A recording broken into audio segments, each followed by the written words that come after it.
કેમ છો મારા વાલા મિત્રો? મને આશા છે કે તમે બધા સ્વસ્થ હશો, કારણ કે તમારી સ્વસ્થતા એ તમારી અને મારી જિમ્મેદારી છે. માટે સ્વસ્થ રહેજો અને સાજા રહેજો. તો મિત્રો, હું ડૉક્ટર શોફી બુટવાલા તમારી સમક્ષ આપેલ વાયદા પ્રમાણે બેચ ફ્લાવર રેમેડીઝની પહેલી દવા એગ્રીમની લઈને આવી પહોંચી છું. તો આજે આપણે જોઈશું કે એગ્રીમનીનો દર્દી કેવો હોય છે, આ દવા કેવા માનસિક લક્ષણોવાળા દર્દીને આપી શકાય અને આ દવાથી દર્દીમાં શું સુધારો આવે. તો વાલા મિત્રો, જો તમને આ વિડીયો ફળદાયી લાગે તો આ વિડીયોને જરૂરથી શેર કરજો, જેથી તમારા પ્રિયજનોને ફળદ્રુપ બને. તેમજ આ વિડીયોને લાઈક અને સબસ્ક્રાઈબ કરજો, જેથી તમને બીજા આવા ફળદાયી વિડીયોનું નોટિફિકેશન મળી શકે. તો હવે જોઈશું એગ્રીમની પ્લાન્ટ. એની હાઇટ કેટલી હોય છે? એની હાઇટ 1.5 ફૂટથી લઈને 6.5 ફૂટ જેટલી હોય છે. તેના પર જે ફૂલ ઉગે છે તેનો રંગ પીળો હોય છે અને આ પ્લાન્ટને ખીલવાનો જે સમય હોય છે એ જૂન મહિનાથી સપ્ટેમ્બર મહિનાનો હોય છે. એગ્રીમનીના દર્દીઓ સ્વભાવે ખૂબ જ મળતાવળા અને ફ્રેન્ડલી હોય છે. એગ્રીમનીના દર્દીને હું ડિસ્ક્રિપ્શન આપતા પહેલાં એક ગીતરૂપી પ્રદર્શિત કરીશ, તો તમને બહુ જ ઇઝી રહેશે સમજવું. ગીત છે, तुम इतना जो मुस्कुरा रहे हो, क्या गम है जिनको छुपा रहे हो, तुम इतना जो मुस्कुरा रहे हो.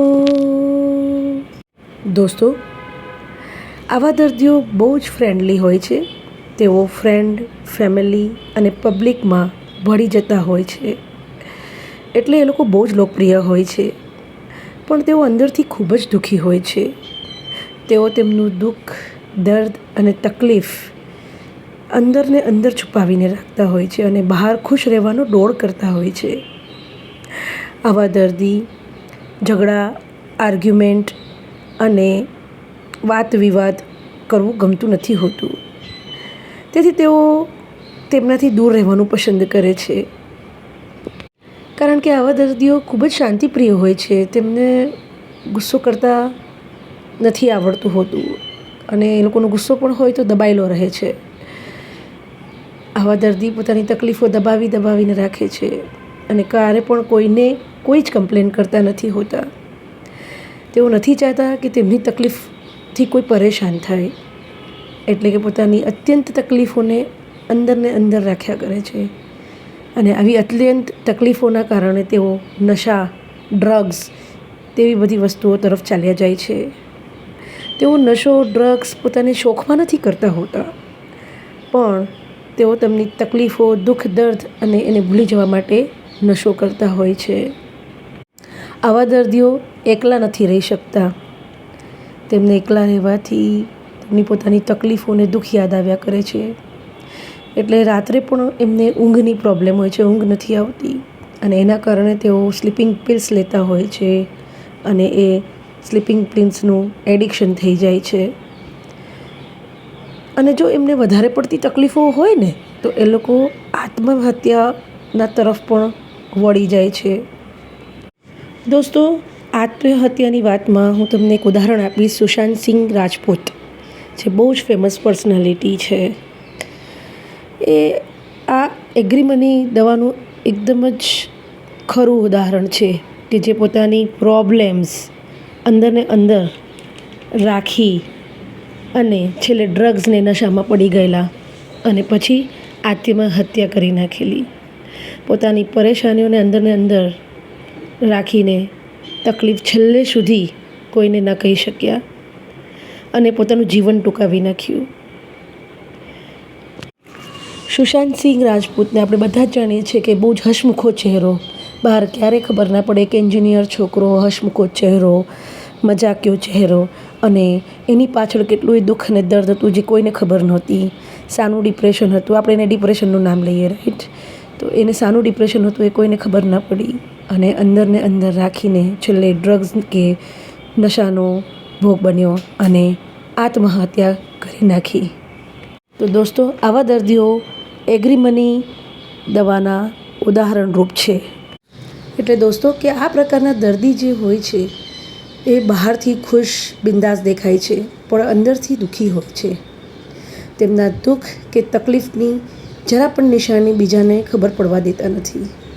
તેઓ બીજાની સામે હસતા મસ્તી મજાકિયા જ દેખાતા હોય છે. આવા દર્દીઓને જ્યારે પૂછવામાં આવે કે કેમ છો, તો તેમનો જવાબ મળશે, જલસા છે હો બાપુ. તો તેઓ કોઈ પણ તકલીફમાં પણ શાંત અને બેફિકરી નજર આવતા હોય છે.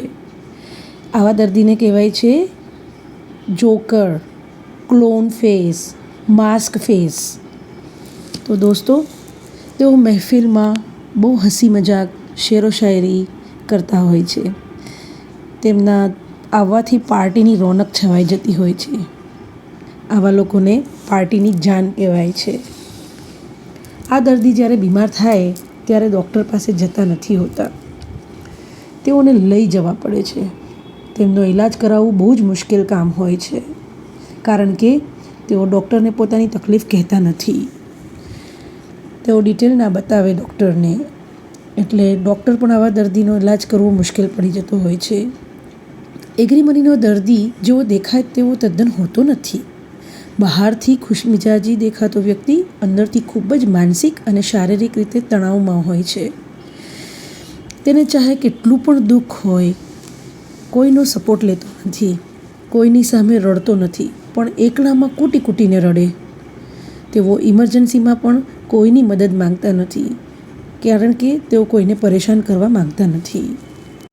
એટલે કે જો દોસ્તો આવા દર્દીઓને આપણે એગ્રીમની આપીએ તો તેમની માનસિક હાલતમાં સુધારો આવે છે.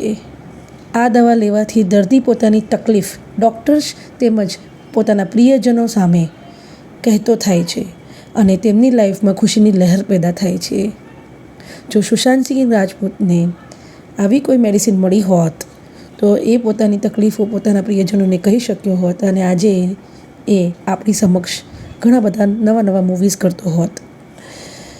આ જ રીતે નાના બાળકો કે જે સ્કૂલમાં જતા હોય છે, તેઓ તેમની સ્કૂલની એક્ટિવિટીઝ કે સ્કૂલમાં થતા પ્રોબ્લેમ્સ ઘરે આવીને પેરેન્ટ્સને શેર નથી કરતા હોતા.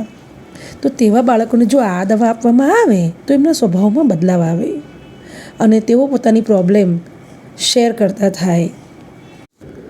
તો દોસ્તો આશા છે કે તમને બેચ ફ્લાવર રેમેડીઝની આ ફૂલોના રસમાંથી બનતી પહેલી દવા એગ્રીમનીના દર્દી કેવા હોય તેની સમજણ આવી હશે. મિત્રો, મારી તમને એક સલાહ છે. આપણા આ વિડીયો તમારા હોમિયોપેથિક તેમજ બેચ ફ્લાવર રેમેડીઝના અવેરનેસ માટે છે. તેથી જો તમને લાગે કે તમારા પ્રિયજનને આવી કોઈ તકલીફ છે તો જાતે દવા લેવાની જગ્યાએ તમારી નજીકના કોઈ પણ હોમિયોપેથિક ફિઝિશિયનની સલાહ લઈ, સૂચન લઈ અને આ દવાઓ લેવી. કારણ કે દોસ્તો તેઓ આ પેથીના નિષ્ણાત તેમજ અનુભવી ડૉક્ટર છે. તેમને આ દવા સાથે બીજું કયું કોમ્બિનેશન આપવાનું હોય અને કેટલું આપવાનું હોય એમનું નોલેજ છે. એટલે મારી ખાસ સલાહ છે કે જાતે અખતરા ન કરવા જતાં તમે તમારા નજીકના હોમિયોપેથની સલાહ સૂચનથી જ આ દવાઓ લેજો. તો દોસ્તો હવે આપણે બેચ ફ્લાવર રેમેડીઝની બીજી દવા એસ્પેન માર્ચ 26ના રોજ સમજીશું. જો તમારે મારો વિડીયો ફળદાયી લાગે તો તે તમારા પ્રિયજનોમાં જરૂરથી શેર કરજો અને આ વિડીયો તમે જરૂરથી લાઈક અને સબસ્ક્રાઈબ કરજો, જેથી તમને બીજા વિડીયોના નોટિફિકેશન મળતા રહે. તો આવજો મારા વાલા મિત્રો. આ વિડીયો જોવા બદલ તમારો ખૂબ ખૂબ આભાર.